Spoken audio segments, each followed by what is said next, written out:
Innal hamdalillah nahmaduhu wa nasta'inuhu wa nastaghfiruh wa na'udzu billahi minasyururi anfusina min sayyiati a'malina.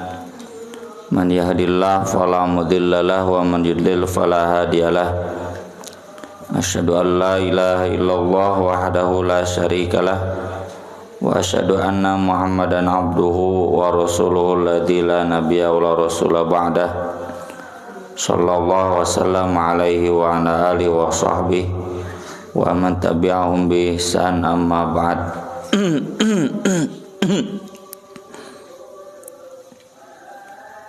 Halaman 994. Fadli Sa'ad bin Mu'adz radhiyallahu an. Sa'ad bin Mu'adz ini kepala suku Aus atau Khazraj, saya lupa lagi.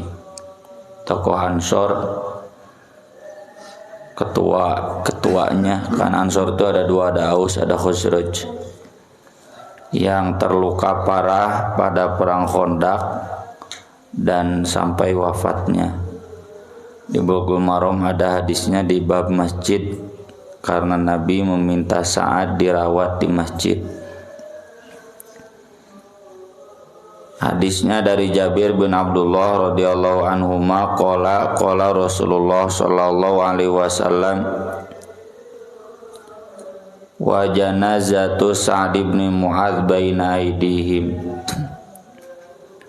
Rasulullah sallallahu alaihi wasallam bersabda ketika jenazah Sa'ad bin Mu'adz ada di tengah-tengah mereka sebelum diangkat menuju liang lahat, ihtazzalaha arsyur rahman, tergoncang dengan jenazah ini arsy ar-rahman.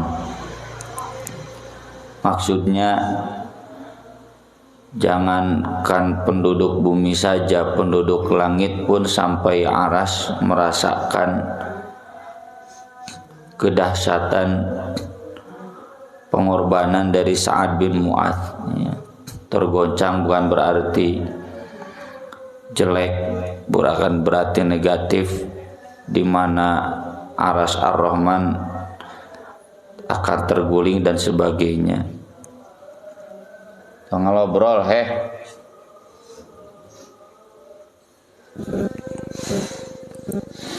tapi menunjukkan keutamaan, kehebatan pengorbanan dari Sa'ad bin Mu'adz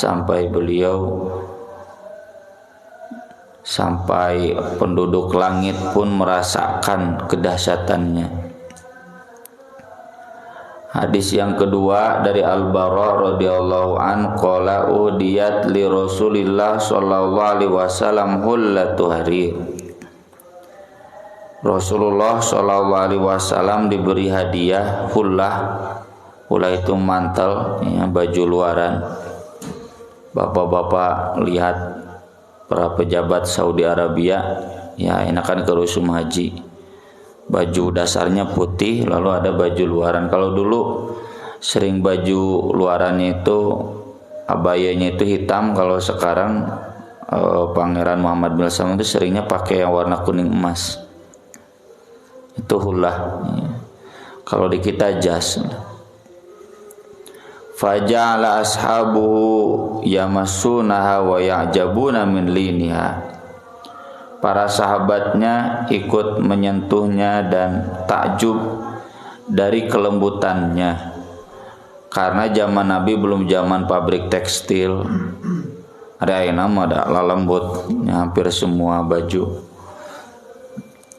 Kalau zaman Nabi belum usum industri tekstil, jarang ada pakaian yang lembut. Selain itu terbuat dari sutra dan disulam dengan tangan yang ahli. Maka kata beliau, ata'jabuna min lini hadhi, kalian kaget kagum dengan lembutnya kain ini. Lamana dilu Sa'd bin Mu'adz fil jannah khairun minha wa aliyan. Sungguh sapu tangan Sa'ad bin Mu'adz di surga lebih baik darinya dan lebih lembut. Ini penegasan bahwa Sa'ad bin Mu'adz akan masuk surga. Dalam riwayat lain disebutkan ketika sahabat memanggul jenazahnya, tidak terasa ada jenazah, hampang we. Jadi pas pasaran tuh jika jenazahan gitu, hampang. Kata Nabi SAW, karena malaikat yang turut menggotong jenazahnya sehingga terasa ringan, seolah-olah tidak ada jenazah di angkutan yang mengangkut jenazah Sa'ad bin Mu'adz. Tapi lain artina nu diangkut berat berarti kana neraka, tidak juga ya. Ini salah satu keistimewaan saja dari sahabat Sa'ad bin Mu'adz. Sa'ad bin Mu'adz ini termasuk yang sebelum wafatnya ditanya tentang harus bagaimana Bani Quraidah, karena Bani Quraidah dulu koalisinya dengan kabilah Aus yang dipimpin oleh Sa'ad bin Mu'adz dan ada di bawah kepemimpinan Sa'ad bin Mu'adz. Mereka kan berkhianat pada perang Khandaq, ya, turut menyerang di dalam. Seharusnya ikut membantu Nabi dari serangan di luar, ini malah ikut menyerang dari dalam kota Madinah, ya. Maka Sa'ad bin Mu'adz yang memutuskan laki-lakinya dihukum mati, kemudian ibu-ibu dan anak-anaknya dijadikan tawanan. Berikutnya tentang keutamaan Abu Thalhah Al-Ansori, orang Ansor, dan istrinya Ummu Sulaim radhiyallahu anhuma. Ummu Sulaim adalah ibunya Anas bin Malik, sedangkan Abu Thalhah adalah suaminya, berarti bapak tiri dari Anas bin Malik. Karena suaminya yang dulu Malik bin Nadr, ya. Malik bin Nadr ini mati dalam keadaan kafir ketika tahu Ummu Sulaim masuk Islam dan mengajari anaknya Anas untuk bersyahadat. Dia kabur dan kemudian dibunuh oleh penjahat. Ummu Sulaim yang janda kemudian dilamar oleh Abu Thalhah, tapi Ummu Sulaim hanya meminta mas kawin satu. Sok we cenah, kalau akang mau syahadat saya mau menikah. Meskipun Abu Thalhah ini orang kaya, dan disebutkan Abu Thalhah itu sahabat di Madinah yang paling luas kebun kurmanya. Nanti bisnisnya diturunkan ke Anas bin Malik, sehingga Anas bin Malik melanjutkan status sebagai orang terkaya dalam hal agrobisnis kebun kurma, ya. Bahkan kebun kurma Anas bin Malik itu panennya 2 kali lebih banyak dibanding panen kebun kurma yang lainnya. Dan itu diantara ijabahnya doa Nabi kepada Anas bin Malik untuk memperbanyak harta, anak, dan memanjangkan umurnya. Komplitlah Anas bin Malik. Anas bin Malik sahabat yang paling akhir meninggal dunia. Mulai di Semararaut, Anas bin Malik masih ada. Dan ketika wafatnya anaknya sampai 120, ya. Kemudian hartanya paling banyak dalam hal kebun kurma. Itu melanjutkan bisnis usaha dari Abu Thalhah. Ini tipe, ya, model bahwa di antara sahabat ada juga yang sukses secara duniawi. Sukses duniawi tidak mengurangi kesolihan. Abu Thalhah itu dikenal dengan suara yang keras. Jadi kalau Nabi ceramah, nah speaker nanti Abu Thalhah. Abu Thalhah itu masih di luar kota Madinah, suaranya sudah terdengar ke Masjid Nabawi. Nyaker mah dulu mah belum zaman polisi suara, ya. Nya ibarat nama tengah peuting ngagorowok di luhur da kedengaran kan ruh dage juga nanti. Tapi kalau sekarang sudah zamannya polusi suara, suara kita menjadi terbatas, ya, bising. Abu Thalhah ini dikenal dalam riwayat beliau saum setiap hari sampai wafatnya, ya. Sama dengan Umar bin Khattab, Ibnu Umar, Aisyah, saumnya tiap hari, kecuali tentu Idul Fitri, Idul Adha, Tasyrik. Jadi saimbang beunghar teh jeung soleh, ari urang mah nya sangsara nya teu soleh gitu. Ari Abu Thalhah mah nya beunghar nya soleh. An Anasin radhiyallahu an qala, kata Anas, mata bunun li Abi Thalhah min Ummi Sulaimin.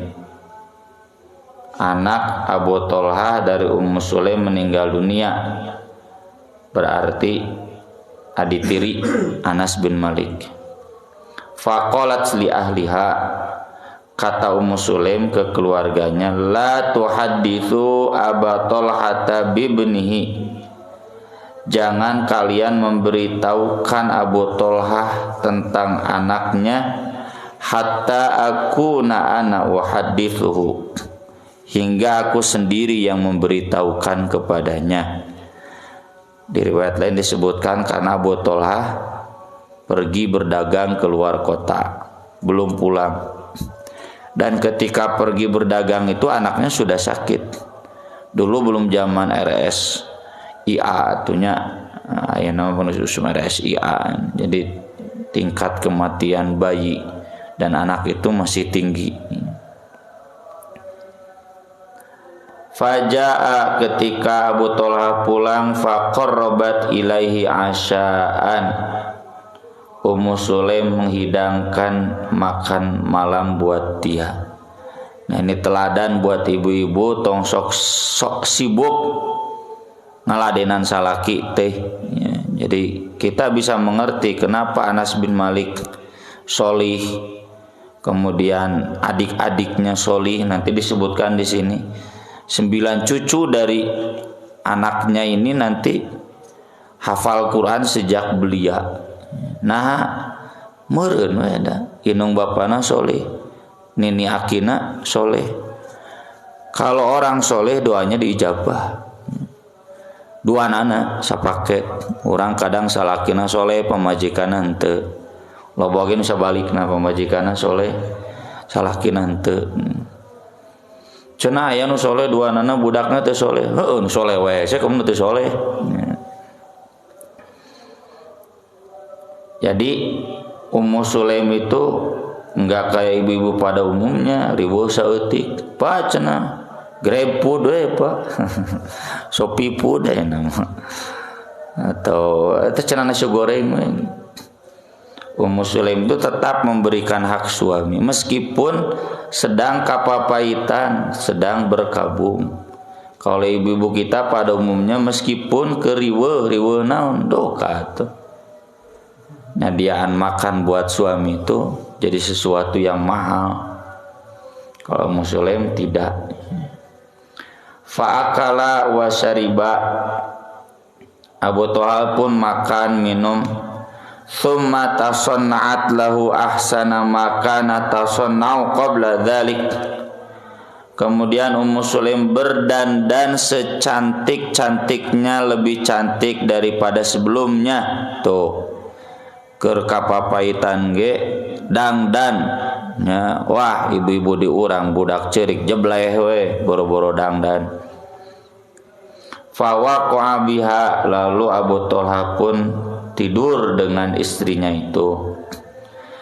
Jadi tahu ya, suami pulang dari luar kota capek ya, maka harus dipenuhi haknya tidur dengan istrinya. Falamma ra'at annahu qad sabi'a wa saba minha, ketika Ummu Sulaim melihat bahwa suaminya sudah kenyang ya, makan minum sudah dan sudah tidur dengannya, baru Ummu Sulaim melaporkan, ya Aba Thalhah, wahai Abu Thalhah, ara'aita, bagaimana menurut Anda, Lau anna qauman a'aru 'ariyatahum ahla baitin, kalau ada beberapa orang menitipkan barangnya kepada satu keluarga, fatolabu 'ariyatahum, lalu mereka meminta mengambil kembali barang titipan mereka. Misalkan saya mau umroh, nitip motor mas, ya. Terus pulang umroh kan saya ambil lagi. Alahum an yamna'uhum, bolehkah si mas menahan motor itu? Pan motor saya. Mas, mana kunci motor teh? Oh, cenah nggak bisa Pak Ustaz, ini motor saya. Ngono wae. Kolala, kata bos, ya nggak boleh tuh. Kalau ada yang nitip barang dia ngambil lagi, bikin, jangan ditahan. Qalat, kata Ummu Sulaim, fahtasibi benak, kalau begitu mohon harapkanlah pahala dari anakmu. Maksudnya si Ujang teh geus dicokot ku nu bogana. Ini harus pakai keimanan tingkat tinggi, ya. Ketika ada keluarga apalagi anak yang meninggal, istrinya masih dalam batas kesadaran, sampai masih kena bisa masak, nyadiaan buat suami, tidur dengan suami, ya.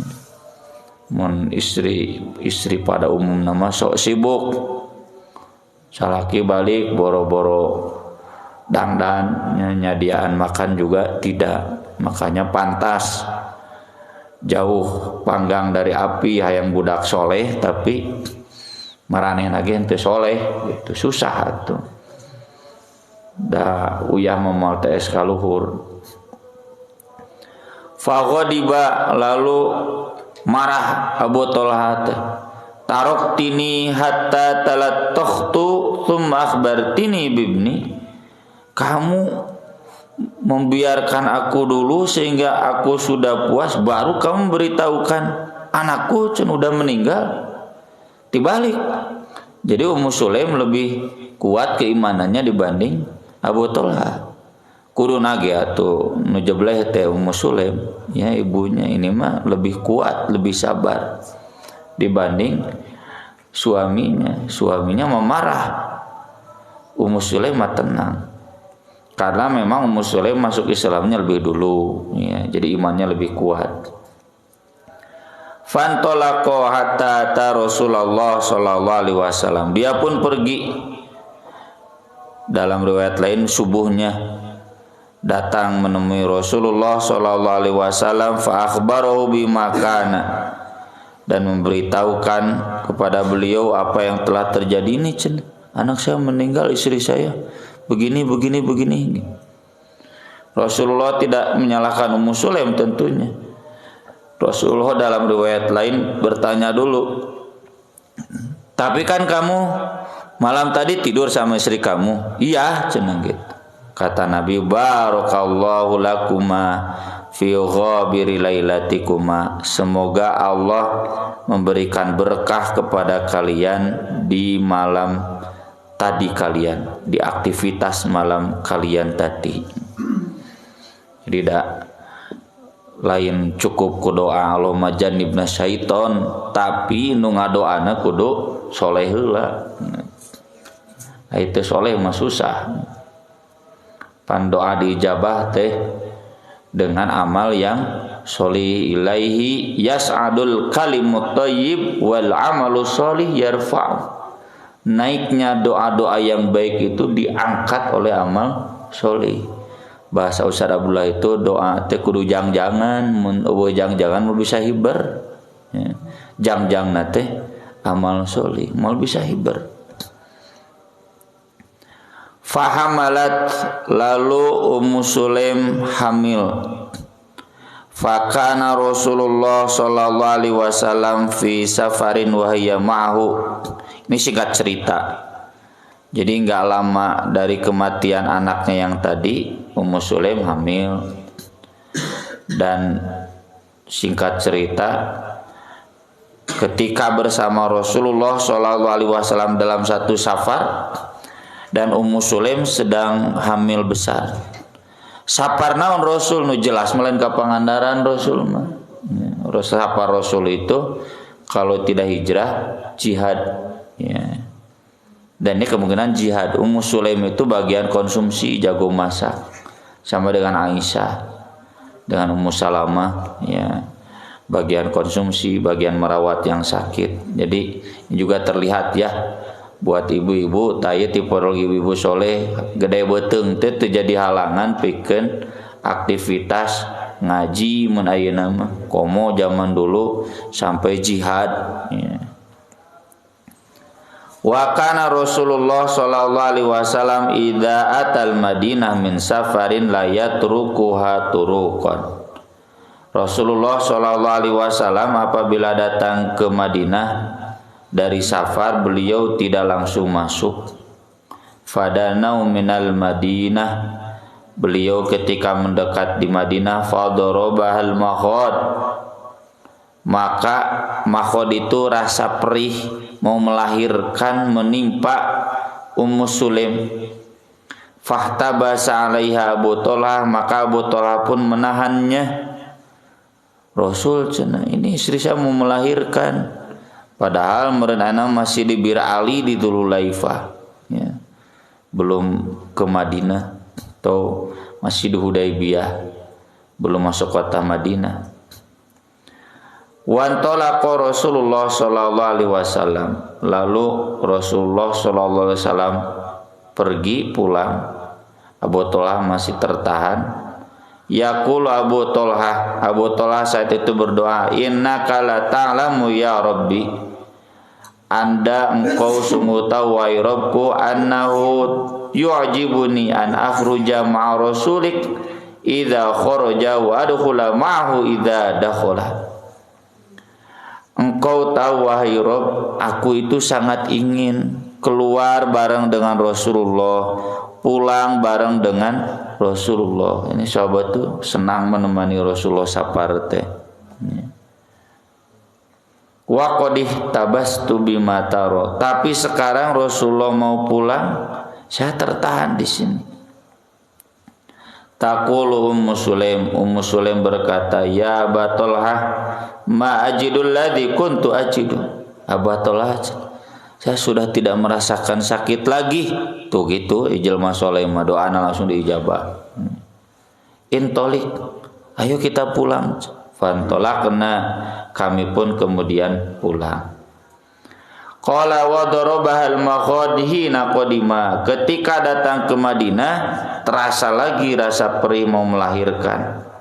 Dan betul saja saat itu kemudian melahirkan fawaladatu ghulaman, melahirkan seorang anak laki-laki, bayi laki-laki. Faqalat li ummi, ibuku berkata kepadaku, ya Anas, wahai Anas, la yurdihu ahadun hatta taghdwa bi ala Rasulillah sallallahu alaihi wasallam. Jangan ada yang menyusuinya siapapun hingga besok pagi kamu bawa ini bayi ke Rasulullah sallallahu alaihi wasallam. Ini jadi dalil bahwa bayi itu sapeting teu disusukeun kuat. Tade parih kitu ban. Ya, lahir sore, ibunya pendarahan, masuk Immanuel, semalaman baru pulang duhur, disusuan isukna duhur. Alhamdulillah, kuat lompatan. Jadi kuatnya. Kenapa? Falamma asbaha, kemudian esok harinya, jadi semalaman tidak disusui, kuat. Bayi itunya cerik mah da disusuan ge cerik. Fantolaktu ihtamaltu fantolaktu bi ila Rasulillah sallallahu alaihi wasallam.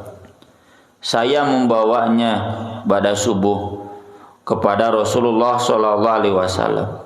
Da cek ibuna tong ka disusuan bawa heula ka Rasul.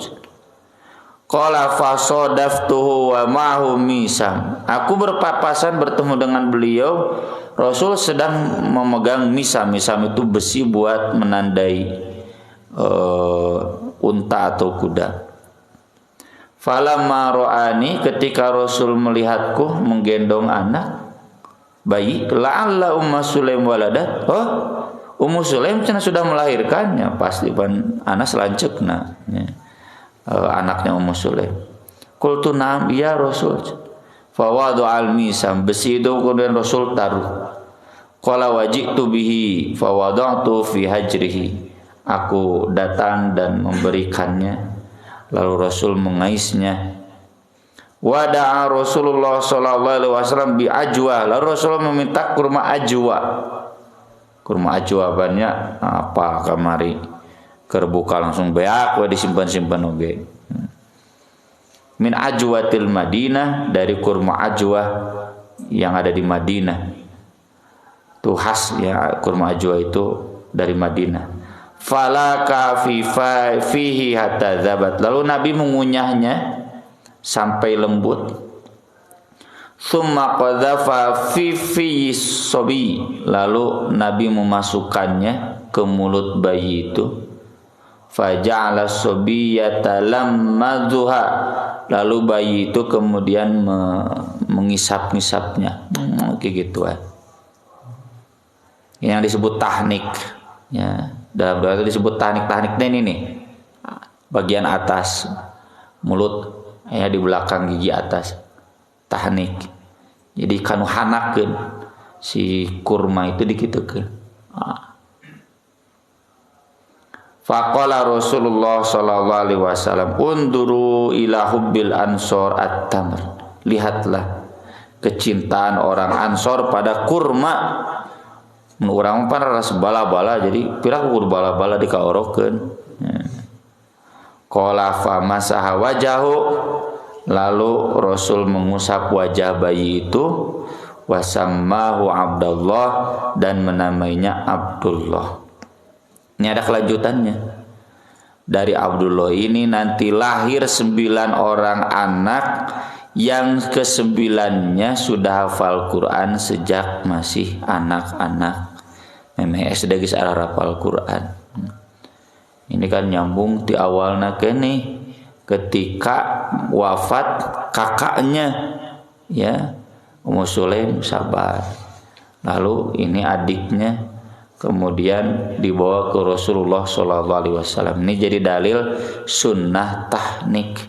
Sunnah tahnik itu ku ustad jeung ku korma. Kormana korma ajwa hese kan nya saya budak abdi wae teu pernah sok teu kapikiran atuh da kulantaran sunnahna teu biasa, harusnya terpikirkan ge lah sugan ku incu ya. Jadi diingat-ingat siapkeun kormana ya, memeh lahiran teh agar nanti sebelumnya dikunyah dulu kurmanya oleh kudu ku ustad banyak temunang kutian mau barokah kutian kudu ku ustad udah lembut ditahnikan diules-oles ke mulutnya.